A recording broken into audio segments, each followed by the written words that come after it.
Señor y a su amor infinito. Con todo el pueblo de Dios su alabanza repito.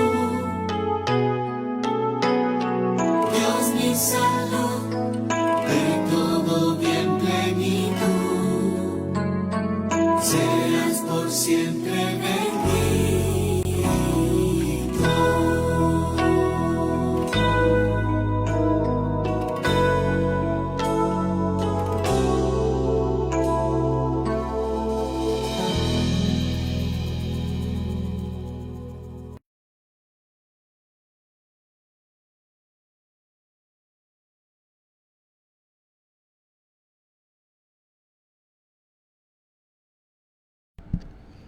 Muy buenas noches, queridos hermanos en Cristo Jesús. Sean bienvenidos a nuestra lección número 14 del estudio de la Carta a los Romanos.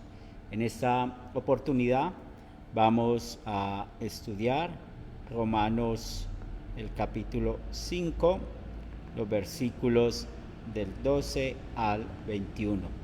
Y vamos a ver qué nos enseña la misma palabra de Dios. Iniciamos con oración en el nombre del Padre, del Hijo, del Espíritu Santo. Amén. Estimado Dios de gran misericordia, reconocemos que somos pecadores, que te hemos ofendido con nuestros pensamientos, palabras y obras. Pero gracias mil por darnos la única y verdadera paz que viene del cielo, esa paz de Cristo Jesús. Te pedimos una bendición sobre nuestra clase, sobre nuestras vidas, y oramos para que el Espíritu Santo sea nuestro guía y maestro. Gracias, Padre de amor, por darnos este lugar para crecer en la fe y cuidar de la gracia, y bendícenos para que sigamos creciendo en este caminar. Lo pedimos en el nombre de Cristo Jesús. Amén. La lección para el día de hoy nos sirve mucho para entender la doctrina de la ley y el evangelio, pero también nos sirve mucho para aquellos que no pueden ver claramente lo que es la salvación por gracia, y también aquellas personas que no entienden lo que es el pecado. Porque realmente hoy en día nos damos cuenta todos los problemas espirituales que hay con las personas. Primero, porque hablan de lo que es pecado desde el punto de vista de su conciencia, no desde el punto de vista de la ley moral, de los mandamientos. Y cuando hablan de la gracia, pues hay un problema en cuanto a esto, porque ellos realmente dicen, bueno, soy salvo por la gracia, pero ya tengo que hacer cierta obra para ser salvo. Y nosotros necesitamos tener cuidado con eso, porque la Biblia es muy clara en lo que nos enseña, en lo que nos ilustra en cuanto al mensaje de salvación. Por esto vamos a empezar los primeros versículos que vamos a leer, y esos primeros versículos son del 12 hasta el versículo 14. Y recuerden que usamos la Reina Valera 1960, y es muy importante que podamos ver lo que nos dice la palabra de Dios. Y recordemos que estamos enfocados en Romanos capítulo 5, los versículos del 12 al 21. Así nos dice la palabra de Dios. Por tanto, como el pecado entró en el mundo por un hombre, y por el pecado la muerte, así la muerte pasó a todos los hombres por cuanto todos pecaron. Pues antes de la ley había pecado en el mundo, pero donde no hay ley no se inculpa de pecado. No obstante, reinó la muerte desde Adán hasta Moisés, aun en los que no pecaron a la manera de la transgresión de Adán, el cual es figura del que ha de venir. Entonces nosotros ya podemos identificar dos personajes en esta explicación del apóstol Pablo. El uno ya sabemos que es Adán y el otro pues claramente habla del Mesías, del que ha de venir. Entonces estamos pensando, Adán lo habla en el versículo 12 y en el versículo 14 habla acerca del Mesías. Pero, ¿qué nos está diciendo aquí el apóstol? Recordándonos el problema que todos tenemos, y ya nosotros sabemos, y ojalá lo sepamos de memoria, lo que nos enseña Romanos 3:23. Por cuanto todos pecaron, están destituidos de la muerte de Dios, del reino de Dios. Todos estamos destituidos del reino de Dios a causa del pecado. Pero, ¿cómo entró el pecado al mundo? Pues es lo que nos está diciendo el apóstol por medio de Adán. Y es ahí donde tenemos el tema de esta noche, cuando habla de la injusticia del hombre. Entonces, ¿quién trajo esa injusticia? Adán. Y no solamente esto, sino que también lo que nos enseña Romanos 6:23, la primera parte, que la paga del pecado es muerte. Y aquí nos dice que no solamente entró el pecado, sino que también que entró por Adán. Nos dice la palabra de Dios que entró lo que llamamos la consecuencia del pecado. Entró la muerte. Y es aquí donde nosotros tenemos que hablar de la muerte física, que es la separación del cuerpo y del alma, la muerte espiritual, que es ser incrédulos, y la muerte eterna, que es ir al infierno por siempre. Nos dice una vez más el texto que esta muerte es para todos los hombres. ¿Y por qué? Porque realmente lo que llamamos el pecado original, con el cual somos concebidos, pues Él hace de que todos vivamos o tengamos el pecado. Y la prueba de esto, otra vez, es la muerte. Aquellos que dicen que un niño no tiene pecado, entonces, ¿por qué los niños mueren? Los niños mueren porque tienen pecado. Los niños pasan por la muerte porque el pecado original lo tienen ellos. Recuerden que el pecado es algo que está adherido a nuestra naturaleza. Y eso fue a causa del pecado de Adán y Eva. Pero el versículo 13 nos muestra algo muy interesante. Y este versículo 13 nos dice de que hubo una época y habla antes de la ley. Antes de la ley. ¿Y antes de cuál ley está hablando aquí? Nos está hablando del Sinaí. Es decir, antes de que se diera la ley moral. Todos sabemos cuál es el trabajo del conocimiento por la conciencia. La conciencia es la voz de la ley escrita en el corazón. Romanos capítulo 2, versículo 14 y 15 nos habla de esto. Y este conocimiento por la conciencia de Dios, pues todos los seres humanos lo tenemos. Antes de que era la ley del Sinaí, o sea, pensamos en el pecado de Adán y Eva, el pecado de Abraham, el pecado de Noé, y bueno, toda esta generación de patriarcas. Tenemos a Jacob, a Isaac, Jacob, las 12 tribus o sus 12 hijos, y hasta empezar Moisés. ¿Cómo ellos sabían que algo era pecado? Pues podemos explicar muy bien por la ley escrita en su corazón.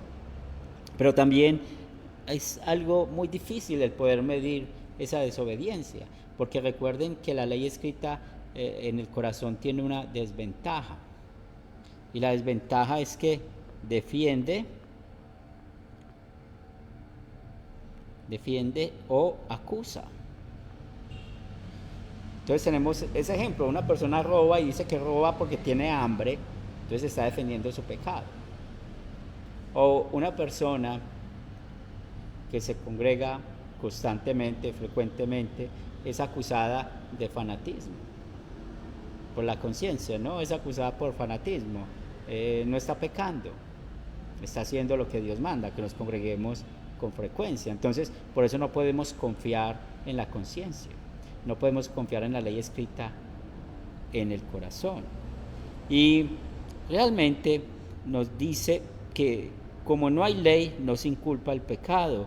Entonces, en verdad, antes de la ley moral, era muy difícil el poder determinar si algo era pecado o no por la ley escrita en el corazón. Y ya les puse el ejemplo que acabaron de escuchar. Pero el versículo 14 nos dice que aún así, ¿qué fue lo que reinó? Reinó la muerte. Entonces Adán y Eva pecaron, entró la muerte en 3 sentidos, como ya lo sabemos. El capítulo 4 de Génesis nos enseña cómo un incrédulo persigue y mata a un creyente. Caín mata a Abel. El capítulo 5 vemos el relato de todas las personas que murieron. Vivió tantos años y murió, vivió tantos años y murió. Entonces, es ahí donde nosotros podemos ver lo que nos quiere enseñar Pablo, de que realmente la transgresión de Adán no solamente trajo el pecado, sino la muerte, pero también es una figura. Adán es una figura de lo contrario, es donde está la justicia de Dios, y es donde nosotros vamos a hablar acerca del Mesías, vamos a hablar acerca de Cristo. Porque todos los del Antiguo Testamento, todos los personajes del Antiguo Testamento, ellos porque fueron perdonados, ellos porque tenían paz con Dios, ellos porque tenían esa promesa de la paz, pues la promesa del Salvador en Génesis 3:15, la simiente que iba a venir. Y es aquí donde el versículo 14, que habla de que es una figura al que había de venir de Cristo, nos dice el versículo 15 al 17, pero el don no fue como la transgresión, porque si por la transgresión de aquel uno murieron muchos, abundaron mucho más para los muchos gracia y el don de Dios por la gracia de un hombre, Jesucristo.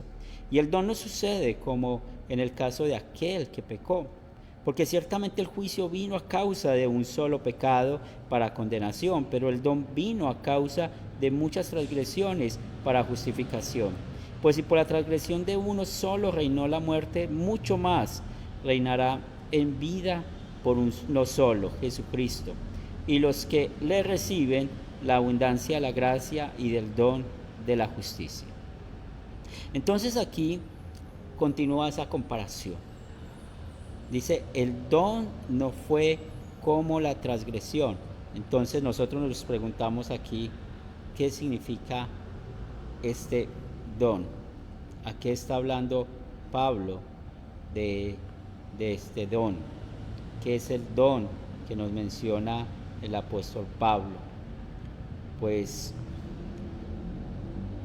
cuando estamos leyendo estos versículos, ese don está hablando de la gracia, está hablando del perdón. Y yo quiero que veamos ese juego de palabras. Pecó uno, murieron muchos, pero abundó mucho más para muchos la gracia. Ese muchos que podemos ver en este pasaje no es la totalidad de todos, son algunos. Entonces, estamos viendo acá cómo hablamos de la justificación subjetiva, o sea, quién es el que se beneficia de la gracia. Se beneficia de la gracia es el que cree. Ese es el que se beneficia de la gracia. Y realmente es algo que nosotros necesitamos siempre tener en cuenta, porque muchos tienen muchas dudas en cuanto a la salvación de manera universal, porque muchos creen que, que son salvos no importando cómo vivan, que sabemos que ese es el pensamiento del calvinista, pero aquí no. Ese don que Dios nos da, pues realmente que nos libró de la muerte, nos libró de la condenación. Y todo esto, ¿por quién? Por Jesucristo. Entonces aquí podemos ver cómo Jesucristo es nuestra justicia. Eso es lo que nosotros necesitamos entender. Y al ser nuestra justicia, podemos ver ese perdón que nos ha dado el mismo Dios, ese perdón de la gracia que viene de parte de nuestro Dios. Y ese perdón de la gracia, pues damos otra vez gracias a nuestro Dios, porque nos dio a nosotros no lo que merecemos, sino lo que necesitamos de su amor. Entonces todo cambió, porque el don vino a causa de muchas transgresiones para justificación. Y Jesucristo en verdad vino con un solo propósito: darnos vida a nosotros, darnos vida espiritual.